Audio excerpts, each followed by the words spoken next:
misteri makhluk langit dan batas kewenangan rohani. Ini coba saya mau sedikit bahas ya.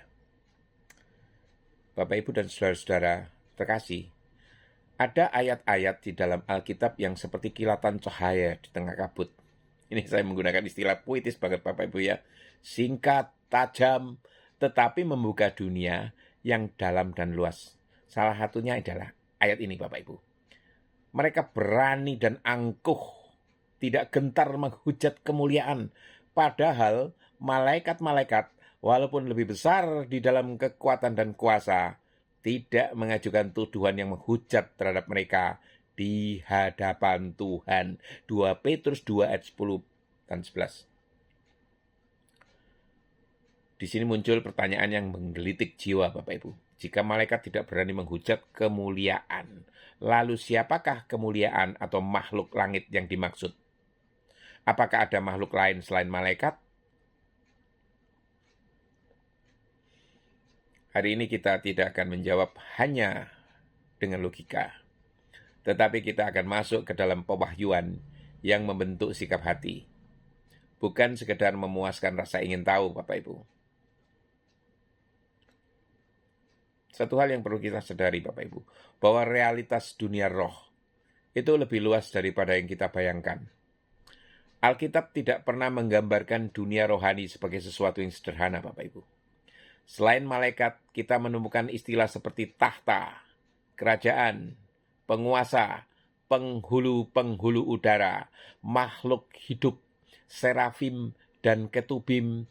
Ini berarti dunia rohani memiliki struktur, tingkatan, dan otoritas. Itu harus disadari. Petrus memakai istilah kemuliaan atau doksa. Ini bukan sekedar makhluk biasa Bapak Ibu, tetapi menunjuk kepada entitas rohani yang memiliki kedudukan dan kemuliaan tertentu. Itu. Dengan kata lain, yang dimaksud bukan sekedar malaikat biasa loh ini, tetapi makhluk rohani yang memiliki otoritas dan posisi tinggi di dalam tatanan sorgawi. Siapakah makhluk-makhluk langit itu? Mari kita jujur ya, Alkitab tidak secara eksplisit menyebutkan nama-nama spesifik dari ayat-ayat ini Bapak Ibu ya. Namun kita bisa memahami dari keseluruhan kitab suci bahwa mereka itu bisa mencakup siapa saja. Pertama, makhluk kemuliaan, heavenly glories. Ini Bapak Ibu, makhluk-makhluk yang memiliki posisi di dalam pemerintahan Allah di alam roh. Itu pertama Bapak Ibu. Yang kedua adalah otoritas rohani, spiritual authorities, termasuk penguasa wilayah rohani dan otoritas yang bahkan malaikat hormati di dalam struktur ilahi. Yang ketiga Bapak Ibu, bisa juga mencakup makhluk yang telah jatuh ini. Ini yang mengejutkan ya. Karena ayat ini bisa berarti bahwa bahkan terhadap makhluk rohani yang sudah jatuh dan malaikat tidak sembarangan menghujat.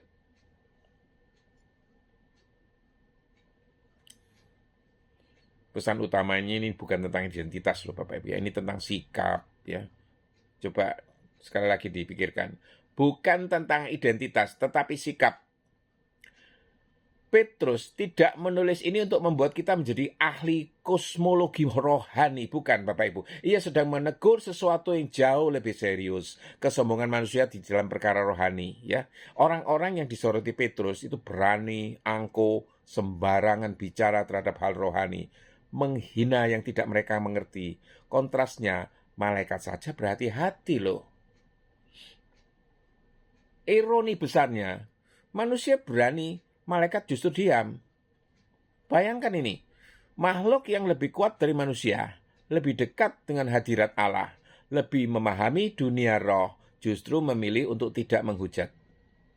Tetapi manusia lemah, terbatas, tidak melihat dunia roh, berani menghakimi, mengutuk dan merendahkan hal-hal rohani.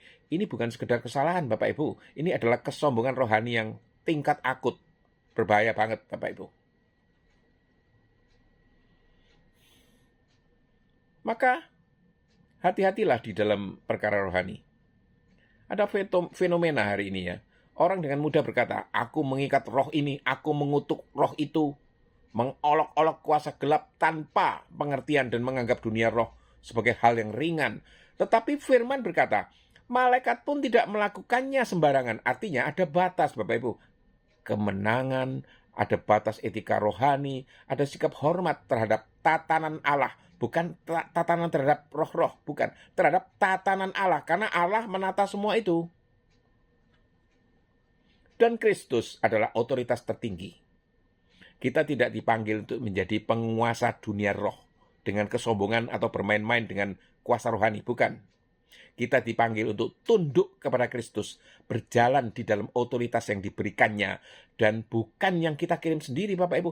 Karena hanya di dalam Kristus segala kuasa ditaklukkan dan segala otoritas ditentukan. Itu.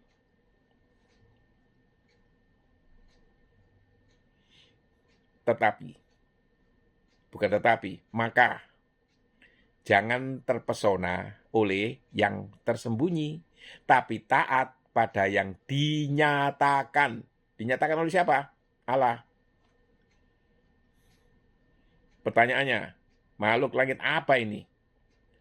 Memang menarik ini Bapak Ibu. Tetapi firman tidak memanggil kita untuk mengejar misteri, melainkan untuk hidup di dalam kebenaran. Pesan utamanya sederhana tetapi tajam. Jika malaikat saja berhati-hati, apalagi kita, itu loh.